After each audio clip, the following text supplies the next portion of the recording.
Yo, what's going on, everyone? It's Chase. Nice to have you back again this week. We are going to cover Bitcoin, Ethereum. We'll take a look at some of the L1s like Sol, Dot. Um, Probably less time on the altcoins, but we'll skim through them real quick, give my general thoughts. In the discussion section, we will talk about the flash crash, obviously, of yesterday on specific exchanges. We'll talk about that and, sort of what it means. We'll talk about scaling in and scaling out, something that I've seen people seem to struggle with a bit, at least from my replies on Twitter, is that a lot of people are looking for very specific criteria entry, and it's not to say that plans and setups aren't good, but the point is that there is a way. I call it the 50-50 method, but it could also be the 25-25-25-25 method, right? There is a way to split up your entry points, your exits, to the point where you don't have to miss all these moves by a couple pips or, a couple dollars or whatever you want to say. You don't have to miss these moves. You can just simply, play it a little bit more loose, okay? But we'll get into all that. First things first, as usual, big shout out to Prime XBT for sponsoring these videos. My links are at the bottom. No KYC. You get a bonus on any deposits that you make. 50% deposit bonus. Lost my train of thought for a second. 50% deposit bonus on any Bitcoin that you deposit. I appreciate your support. They appreciate your support. No KYC. That's it. That's all there really is to say. So let's get started with Bitcoin here.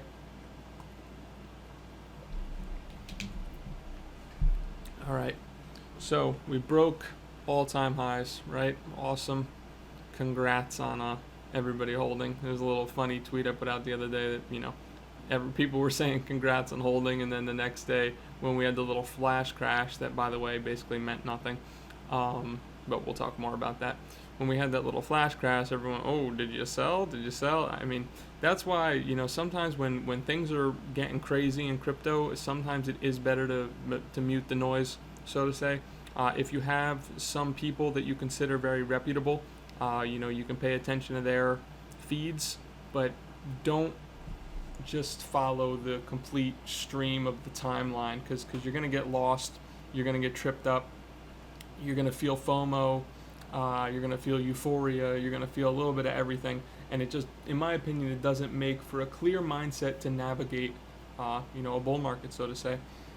Okay, so short term, what are we looking at here on Bitcoin? As usual, you can always play your short-term ascending triangles and whatnot. I'm zoomed out a little bit right now. If you're talking about your low time frame, I'm sure there's going to be, when volatility really picks up, those patterns start to play out a lot more cleanly. You can check out my formation alpha video to get a little bit more better read on those. But yeah, we're not going to dig too much into that. I'm really just going to talk about where I'm expecting, or what I'm expecting, and where things could go. So short term, my plan is to buy a sweep of this level. I don't know when it will come. I do think eventually we're going to get some kind of a flush. If we just tab over real quick and we look at this, now I'll show you two different scenarios, right? But you could see these major flushes and open interest that we get. And we are nearing the highs. I do believe that we could get a flush at some point. It doesn't have to be today. It doesn't even have to be this week. It might be next week. Might be the week after that. But the point is if you're not already content with where you're at in terms of your bags and whatnot, it's okay. You don't need to be fully committed. There will be another dip. There will be a very red down day where everyone is panicking. That is crypto. It literally always happens. And if it doesn't, it would be the first time that it didn't happen. So let's look at this area right here. In my opinion, this is a good buy the dip area. You sweep this low, and you also have resistance flipped into support here that caused this impulse move up. So this is where I'd be looking to buy short term, right in this blue box. Okay, so what happens if we have that really red down day where things get scary and everyone's panicking? I think it's pretty easy. We can see some obvious levels, and I'll show you 3 points of confluence here. So we have previous resistance. Okay, let's mark that out. We have this level right here of previous resistance. If we took a fib tool and we mark this out, we could see that we have 618 confluence right in here. Then we could take our little box. We could say, you know, this area, obviously all we're doing here is sort of doubling this up, but resistance, resistance, deviation, resistance, resistance, origin of impulse up that broke the previous resistances, right in here. So in my opinion, if price is coming down and it's one of those days where everyone's just, oh, it's over, bull market's over, everyone's terrified, everyone's super scared, I'll be looking to buy some spot anywhere between 52,000 and 49,000 makes sense to me. We have 618 confluence. We have this major previous resistance level. We have action in here. We have these resistances that were never retested as a support, right? So if it came down in here, that would make sense. So we could see this level simply flipping to support right there. And also if it just simply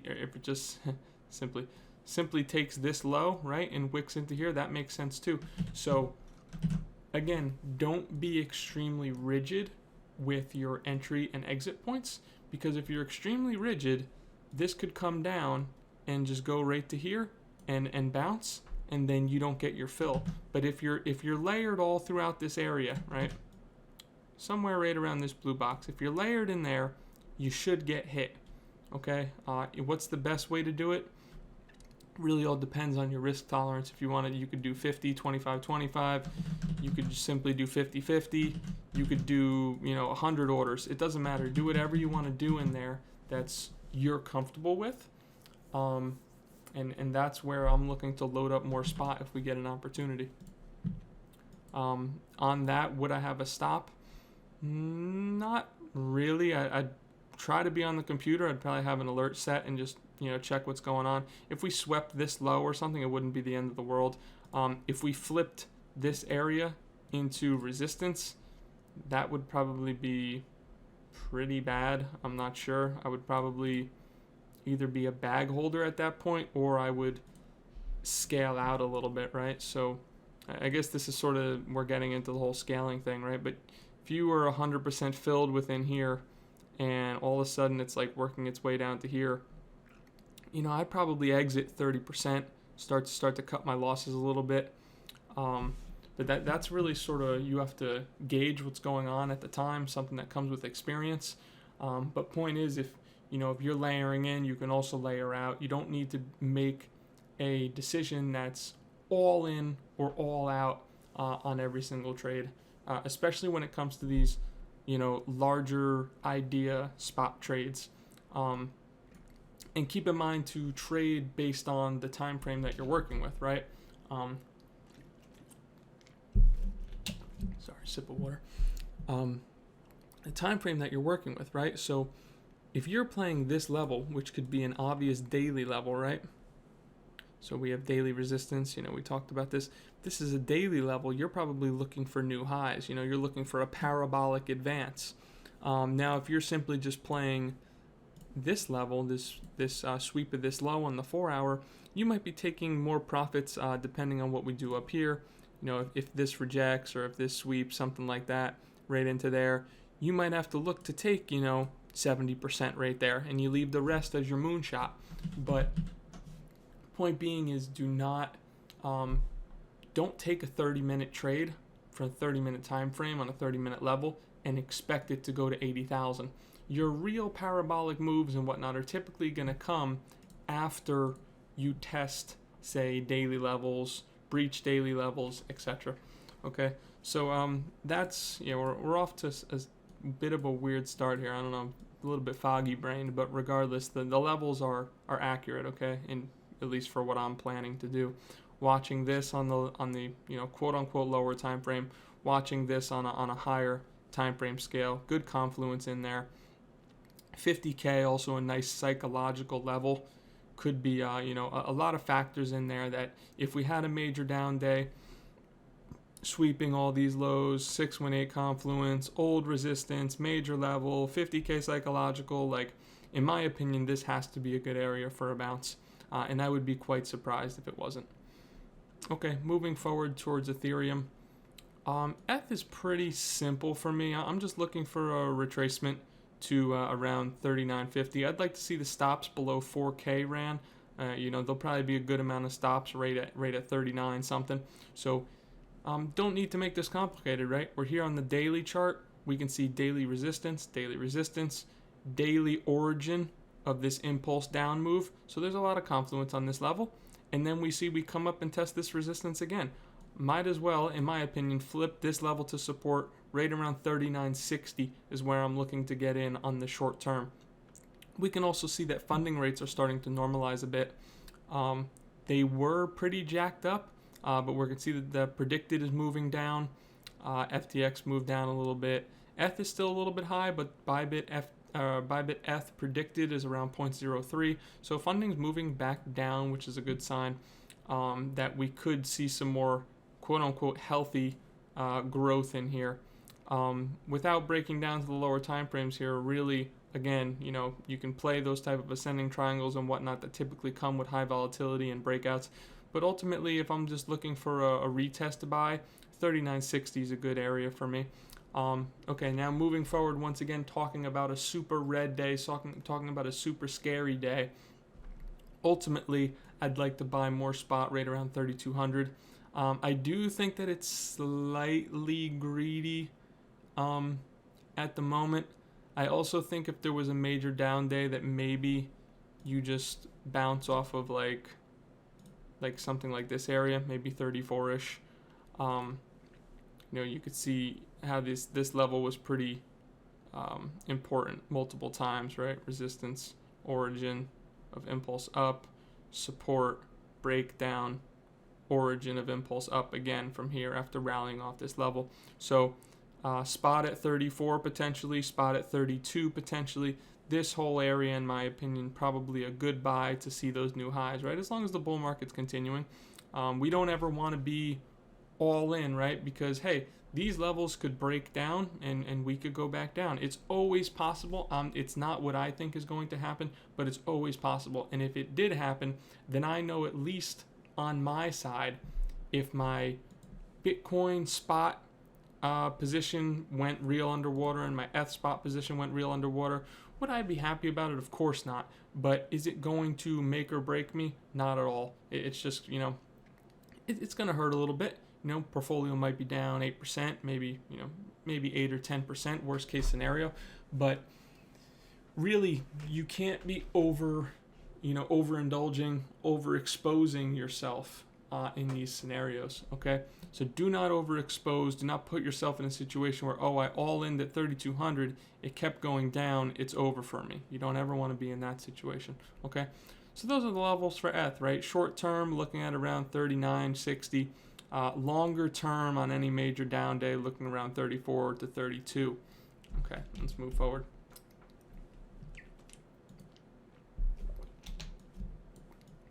All right, we're here looking at DOT. We can see DOT accumulation range, flips, puts in another little range here. We can see daily resistance right here. I'm eventually actually looking for another. I'm already in DOT. I got in the other day because I thought that, this consolidation, I had posted a tweet about this too, that DOT looked very much like the Bitcoin chart did. I'm not sure if I also have it. Oh no. I just messed up all my order. Oh wait, it's back. Okay, good. I posted how DOT sort of looked the same as BTC, right? You could see this resistance area and then this sort of consolidation area right here, and it takes off, right? And then if you go to DOT, you could sort of see the same thing, right? This resistance area, sort of accumulation, ranging, and then it sort of takes off. So DOT is following the Bitcoin schematic, and it could continue to. That's why I got in it the other day. But also, I still have bids right around 37.5, okay? A lot of lows here, right? Again, on some type of a down day that could be coming in the future. We're heading up towards daily resistance here. We could see if we reject or not. And if we do get a rejection here and we come down, I'm looking to buy more right in this area, and that should lead to new all-time highs.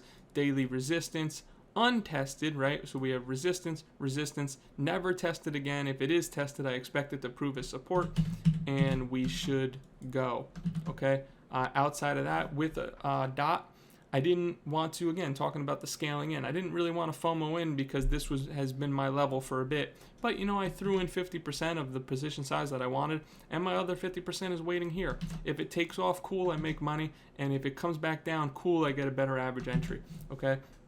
Not all inning either way because it's just not good practice in my opinion, especially when it comes to just spot plays like this. Looking at Sol, I made a tweet about the other day talking about how I expected it to break out around November 1st.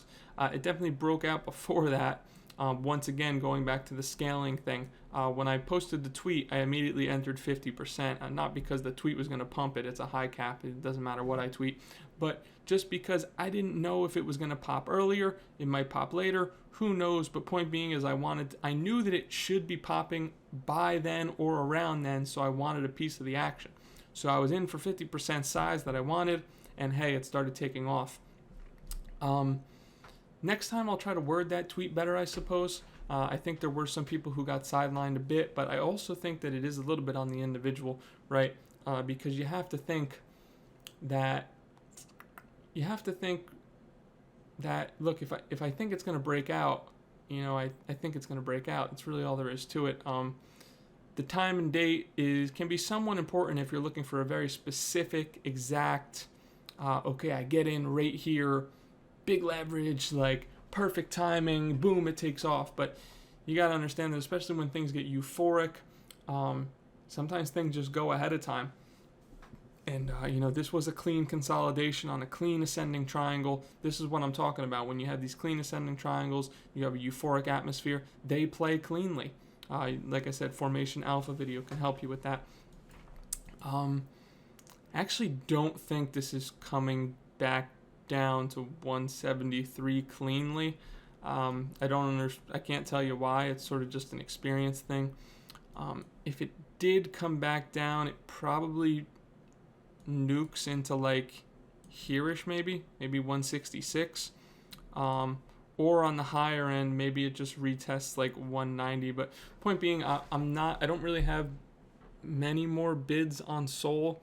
I'm sort of just content because it already took off.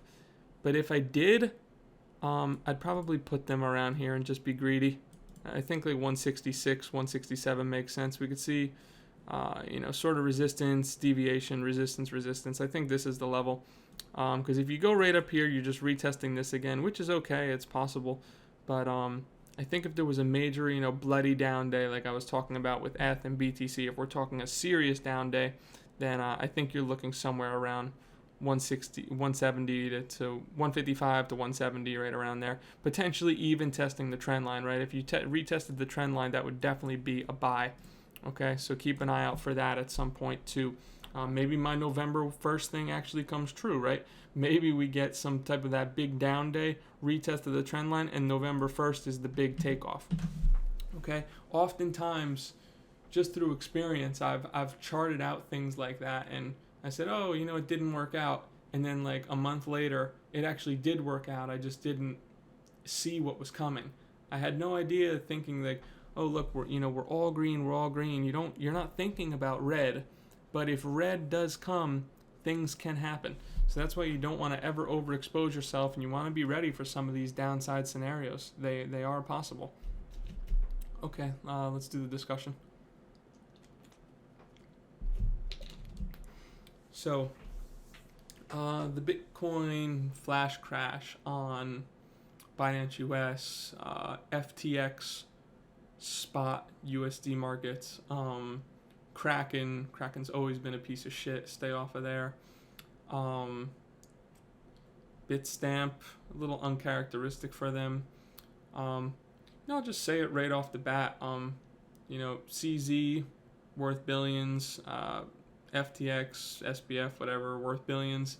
I don't think it's acceptable for them not to have some type of decent liquidity on those exchanges. Doesn't really make sense to me.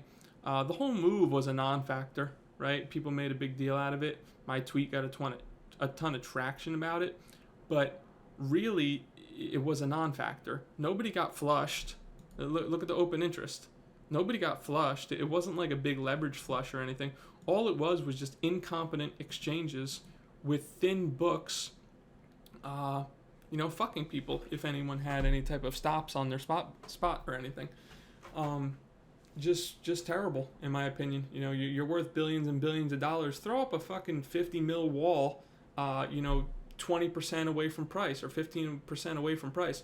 You don't need to let the market crash that much. The market doesn't need to crash this much when you have billions and billions of dollars. Throw a fucking 50 mil bid at 58, because if it's going there, you should either have time for your employees and whatnot to react to it, or you can pull the wall if it's organic activity, right? But this should never happen. And not only that, but the exchange would make money. Why doesn't the exchange want to make money? If someone wants to be an idiot and sell 600, and don't get me wrong, I don't think that this was some type of intentional move by Binance or anything. That is not of my opinion. I think someone just wanted out of the market, someone inexperienced, someone found their old hard drive, it had 600 Bitcoin on it. They're like, oh shit, I'm going to make 40 million or whatever. And they sold, and they didn't realize that that the books were thin and illiquid, and that's it. So as an exchange, why not have a fucking bid, here or here, and even that's way too much slippage still, but why not have a bid somewhere, because you're going to make a bunch of money by supporting your own book. Makes no sense to me. Shitty exchanges, and that's all there is to it. I wouldn't be using any exchange that allows shit like this to happen. Doesn't make sense to me whatsoever. Not cool, not a good look for anybody. Foolish on all ends. The exchange could make money off of it, yet they don't. They just leave a completely thin book. Just shitty overall. What did the move mean? It meant nothing overall to the market. It meant that some people got fucked, and it meant that some people got extremely lucky fills, I suppose. I guess that's just a part of crypto, is that, there's all these different exchanges, and it's not, regulated in a sense where there's like a global price. It's just unacceptable, and it's shit. And it meant nothing but spooking the market, which I didn't mind, because I was able to stock up on some more Sol. Fine by me. But, just a couple lucky people got some lucky fills, and a couple unfortunate people got stopped if they had stops on certain spot or whatnot. Just shitty. Waste of everybody's time. Incompetence. Whatever you want to say. Okay, moving forward. We were talking about the timing thing, of timing exact entries, and I think we talked about that throughout the video. I think the main point is that it is very okay to have a set plan, a set risk reward, and things of that nature. That is okay. But you can work around it. You can have a bid here. Let's see. You can have a bid here. You can have a bid here. You can have a bid here. You can have a bid here. And when you exit, you can exit here. Whoops. You can exit here. You can exit here. You can exit here. Okay? You don't need to be so rigid just because you think that you need to. A lot of it is greed, right? You're trying to extremely maximize your return. Oh, if I can hit this to the exact wick, then I can put on a lot more size, and I can use a lot more leverage because I hit the exact point. Oh, Chase, what is the exact moment that I get in on an ascending triangle move? Oh, is it a flip of this level? Look, sometimes it's going to be a flip of this level. Sometimes it's going to break out, come back down, hit the trend line, and then it's going to go. Sometimes it's going to fake out completely and crash through. Okay? No one is no one can tell the exact future about what exactly is going to happen. You need to be a bit more loose in approach, and as I've said, start accepting the more mediocre 2 to 3 risk reward. That's your golden area, okay? If you're looking for 20, if you're looking for something like this, you're going to get stopped out a fuck ton. If you're playing stuff like this, all of a sudden you're going to start winning a lot more. Okay? Stop being super greedy with your entries. Stop needing exact criteria for your entries and just say, hey, you know what? This looks bullish. Let me throw up a risk reward tool on it. Can I get in? Is there a solid invalidation level? Can I get in and be comfortable with my position? Maybe I get in 50% now and I wait to see if this other level hits. I keep 50% for that part of the entry.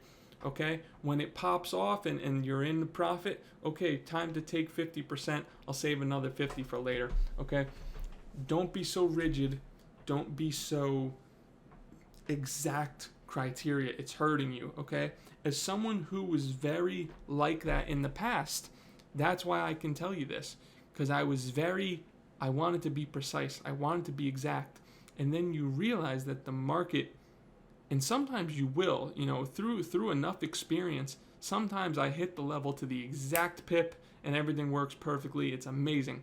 But there are often times where I don't, and it pushes a little bit through my level, or it front runs my level a little bit.